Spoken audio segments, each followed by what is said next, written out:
বন্ধুর বাড়ি গিয়েছিলাম, তাদের কাছে জাম হয়েছে দেখে কয়েকটা জাম আমি পেরে নিয়ে এসেছিলাম। এই জামগুলোকে মায়ের কাছে দিয়ে বলবো কিছু একটা বানাও তো মা। আইসক্রিম বানাবো, আইসক্রিম কি হবে? আইসক্রিম আইসক্রিম হবে। জামগুলোকে এক বালতি জল ঢেলে দিল, জামগুলোকে ভালো করে ধুয়ে নিল যেহেতু নোংরা লেগেছিল। ধোয়া হয়ে গেছে, এরপর ছুরিতে ঠিক এরকম ভাবে পিস পিস করে কেটে নিল।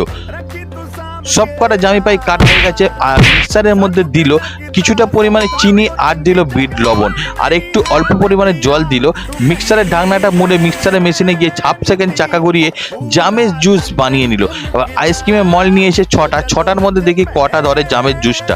সব কটাকে অল্প অল্প করে ঢালতে দেখলাম ছটার মধ্যে চারটেতেই আইসক্রিমে জামের জুসগুলো ধরলো। আর ঢাকনাটা মুড়ে দিয়ে মাকে ছিলাম কি হবে, এরপর কি করবে। ফ্রিজে ঢোকাতে হবে। 4 ঘন্টার জন্য ফ্রিজে ঢুকিয়ে দিল। বিকাল হতে বার করলো, আইসক্রিমটা হয়ে গেছে। বিকাল হতে যখন বার করে বললো আইসক্রিম হয়ে গেছে, তখন যখন জামের আইসক্রিমটা দেখি কেমন খেতে। খাওয়ার পর বললাম উড়িষ্যার জামের ফ্লেভার, জামের গন্ধ আর জামের স্বাদ একই লেভেলে পেলাম। মাও বললো ভালোই হয়েছে। যাই হোক, জামের আইসক্রিম তোমরা কারা কারা খেতে চাও একবার খেও, আর আমার আইসক্রিমটা কেমন লেগেছে সেটাও কিন্তু জানাতে বলো না। কেমন?